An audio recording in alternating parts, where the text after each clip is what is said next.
What's up, Scyushi Squad? We back again for some more Trove to Trove, and today is the day of all days. We're finally going to be maxing out this Crystal 4 gear. The devs didn't, unfortunately, get back to me for like over a week. They get busy, and my contacts with them is not what you guys think. I literally send them an email, and it's kind of 50-50 whether I get a response from them or not. I mean, in these trying times, can't really blame them for that, though. You know, everybody's pretty busy and got their hands full. But anyways, oh, hello. I totally didn't forget to edit this in, but I'm awkwardly doing it now. If you guys are new to Trove, I would very much appreciate if you use that sign-up link that's in the description. If you end up buying anything out of the store from using that sign-up link at any point in time, I'll end up making a percentage. It's an awesome way that you can support me by literally just playing the game. It doesn't increase the price of anything. It's just, if you're signing up for Trove, use that link in the description. Thanks, Game Ago, for giving me that opportunity. Back to the video. Because I don't want to wait anymore, I basically bought a bunch of nitro on the live server, enough to get a full set of Crystal 4 fully maxed out. And then I just kept exporting that account over and over and over again while giving the nitro to my main account here on the test server. So the amount of resources that you need in order to max out a full Crystal 4 item is 1,000 cores, 2,875 fragments, and 10,000 nitro. Keep in fact that this is just for one piece of gear, meaning that if you have a face, a hat, and a weapon, I mean, that's just times 3 of the same thing, so 30,000 nitro. Ugh, like, that's pretty brutal, dude. Like, man alive. But the differences are insane, because as you're going to see, I've got a fully maxed out Crystal 3 staff. It's fully starred and everything. It's got stability, which I don't mean to have that stat on it. I just kind of do. So I guess I could actually swap that out and compare. But lo and behold, the magic damage itself has been considerably buffed from earlier versions of the Crystal 4 gear.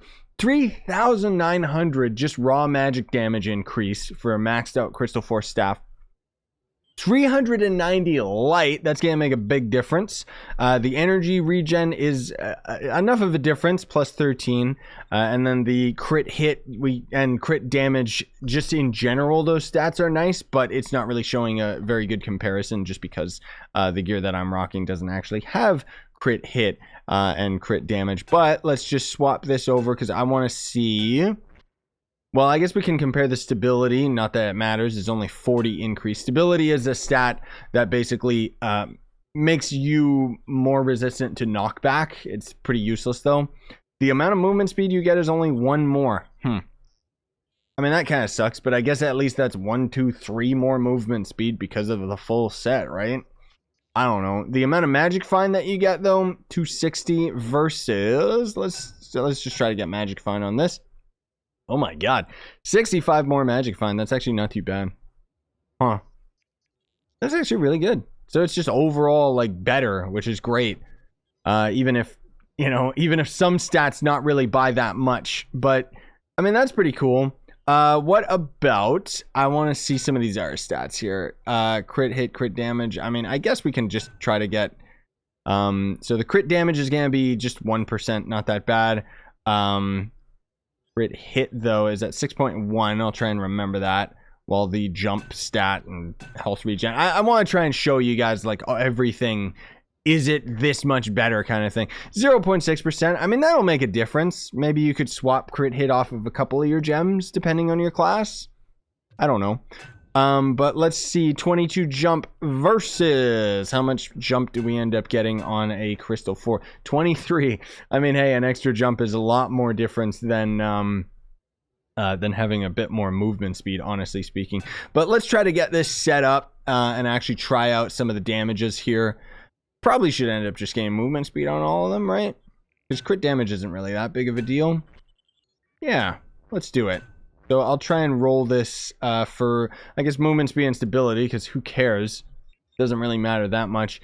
And then let's max this sucker out right here. You guys will actually be able to see just how insane this is, like the amount that it costs. Oh my gosh, that's costly. Jesus, like, oh my goodness gracious. Okay, so the difference between this bad boy is going to be 5,200 extra max health, which is nothing.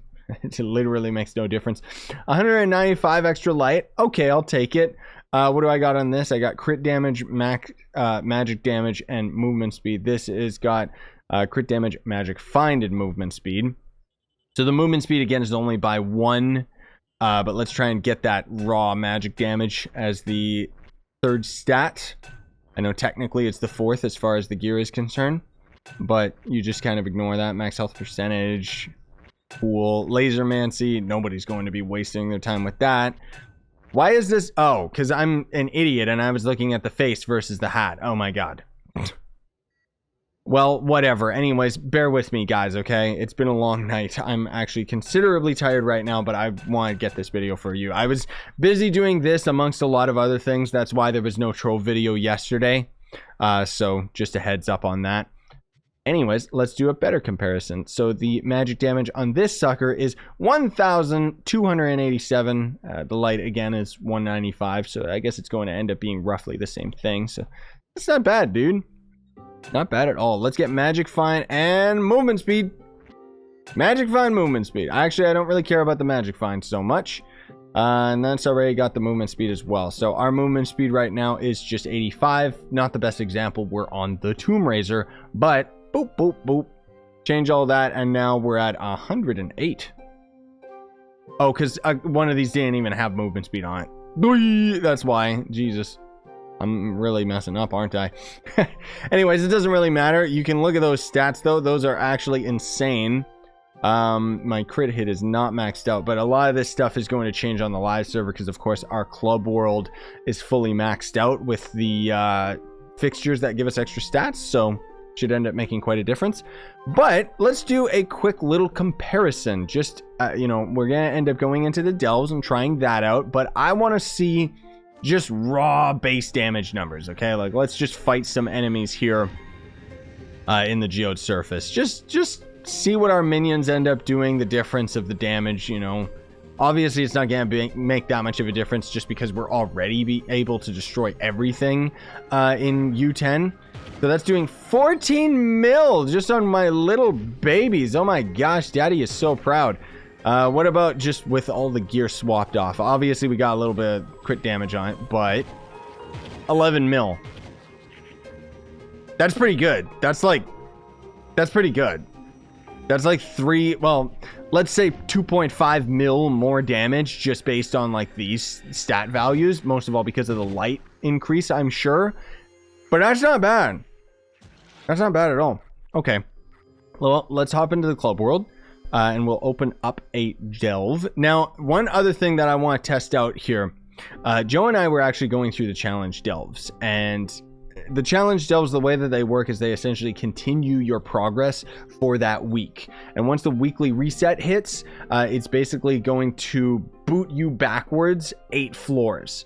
So you still technically will end up keeping your progress in the challenge delves. It's just every week it's going to boot you back. So if you're not actively going through the delves, you might eventually go back to the starting floor, which is always going to be 110 depth at the default. But my point is, Joe and I ended up going through challenge delves. It was a portal he opened. So I want to see if I throw down my portal because I was with him. Do I still retain that depth that we both ended up doing together? Because that'll be really interesting to know. This is just a side test as we're trying out this magnificent gear. The other thing too is thanks to players. Yeah, we did actually keep, well, it's U10 difficulty, but I think we kept our depth, right?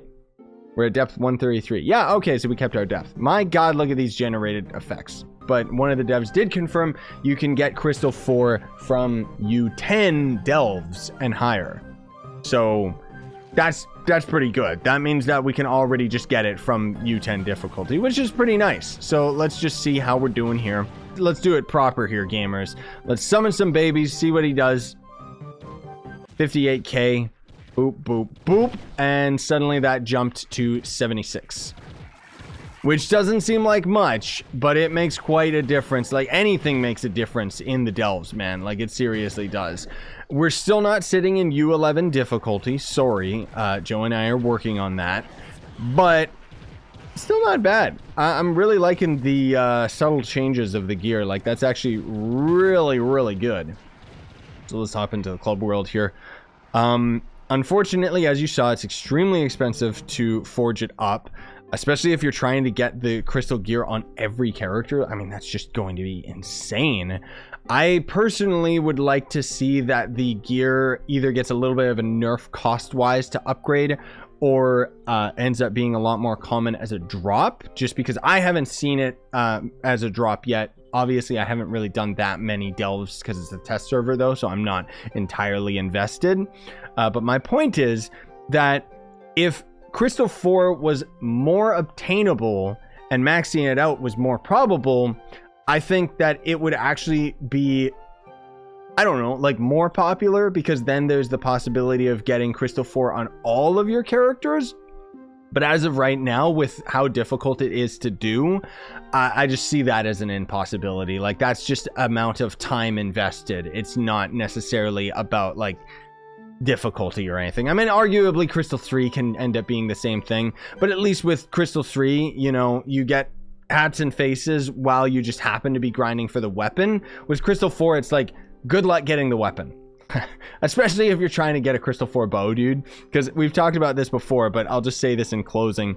In order to get a Crystal 4 bow, you're essentially going to have to be at delves with U10 difficulty or up. But the Shadowhunter just, I mean, you saw, like, we're the Tomb Raiser, and he's pretty powerful after his rework. And we, like, are not getting through it as fast as I would like. Shadowhunter would just be worse than that. So how are you expected to do that over and over and over again until you end up getting a bow? Good luck. Basically, you're going to have to get carried by a group, because anytime you end up defeating the dungeon boss and opening the chest, that's when you can end up getting the bow. Or, annoyingly enough, you would go through the delves, you would beat everything with your strong character, and then so long as you're in private delves or challenge delves, swap classes before you open the chest. That's a good method of actually getting it, because unfortunately, trying to actually grind legit a bow for your Shadowhunter, as an example, is just not going to happen, because Shadowhunter simply isn't strong enough compared to some of the other characters. But I mean, ultimately, we're going to have at least one Crystal 4 weapon for each class. I think that would be very difficult to do, but I would highly recommend doing that if you're like full-on end game player. Because here's the thing, guys, I want to get this point across right here, right now, that Crystal 4 is not something that the average player should even be bothering to go for. I've seen you guys in the comments saying they're adding Crystal 4. I can barely even get Crystal 3. But in all honesty, Crystal 2 is going to be just fine for like your normal farming needs. Like, you're not going to need to be able to get anything over Crystal 2 maxed out in order to handle U10. Like, you're going to be fine with just that. And Crystal 1 and 2 is extremely easy to get. Crystal 3 maybe will be easier with the delves. I haven't really seen it yet, but I mean, I don't know. Plus Leviathans, and now that we can upgrade the Leviathan's torches, I mean, geez Louise. Another thing too I want to mention just in passing here is there was another patch. This was on the 20th, April 20th, so this is yesterday. There might be a new patch today on the test server. Who knows? They're constantly upgrading or updating. But they changed it so that the Dino Tamer's Ultimate and the Revenant's Spirit Spears will now be removed when switching between Adventure and Discovery mode. Discovery mode is when you're in the Geode Cave mode, not build mode, but when you like can use your vacuum cleaner and stuff. So a little bit bummed out by that one, because, you know, if you're Revenant, you're swapping to the Discovery mode so that you can use your vacuum and pull the enemies in, but then you don't have the advantage of having your Spirit Spears out, which means less likelihood, not by much, but less likelihood that you're going to end up actually hitting an enemy to get that lifesteal going. Because, and then your ult for the Dino Tamer is just going to be, like, You're never going to want to go into the discovery mode as the Dino Tamer, ultimately. So there's also been a few new items added to the pressure locked delve caches. So that's these bad boys right here. They've also added a new merchant that can randomly end up spawning in the chest rooms of the delves. And this merchant will actually sell you pressure lock caches, of course, but he'll also have, near as I can tell, a limited weekly supply. It only says that it's a limited supply on the patch notes, but just the way that it seems to be implemented in game, I'm assuming that it is going to end up being on a weekly reset. So what he's basically going to do is just sell you these same items, but he'll have like some discounted prices and you can only buy that so many times per week. Again, don't quote me on it. It might not be weekly. I just think that it is. There's also going to end up being these new boxes that you can buy that will give you a guaranteed rare drop. But I don't know if the devs realize that you can spend a lot of inert geode in order to get one of those boxes, which will give you one guaranteed rare, or you can spend less inert geode to get, 99 of the pressure boxes, just the normal ones, which will trigger karma, which is a guaranteed rare in the first place, plus the extra boxes. So I would like to see them buff the amount of the ornate ones, I think that they call them, the special boxes. I'll have a picture on the screen so that you guys know what I'm talking about, but I don't have the reference in front of me right now. They also ended up adding some new bombs that you can use that are more powerful in the delves, which who cares? I don't really care that much. There's also a couple other items that you can end up buying from the merchant itself. But let's just trigger karma right here just real quick. Bam! More pressure lock boxes. Jeez Louise. Can I just have this keep going till karma or something? At least we're getting bombs and junk like that. Also, these banners will actually loot collect into the free range electrolyte crystal, whatever they're called, which is really good because that resource is required for a lot of things. Let me just, you know what? Let's just open a quick 70 of these bad boys right here, see if we can end up getting one of the allies, because I don't really want to do it in our video. Just think about this as a quick little bonus here, guys. I don't even know what rare drop we just got. Like, I don't know. It said that it was a rare, but was it just this twin fish? I think it was actually just this banner, near as I could tell visibly, but it might have just been going right into another banner. Or maybe it was this one. No, I don't think so. Anyways, who cares? Most of all, it was focused on the crystal gear, and I hope that I ended up answering all the questions that you guys had about Crystal 4. So obviously, I'm still waiting for the developers to give me Crystal 4 for all of the era characters so that we can really test them out. I do have the whole magic set, though. As of right now, I'm still testing out the Tomb Raiser to see how he is with his reworks and stuff like that. But if at all possible, I would like to swap all of my gear over to another magic character that uses a staff, just so I can show you guys, you know, what a 35k PR plus, whatever, however you would word that. I want to show you guys the strongest possible outcome for all of the staff wielding characters, which would be pretty cool. Thanks for watching though. Smash like, sub for more, buy the merch you want to support the channel, and otherwise have yourselves a great day. Sign on and stay epic, gamers.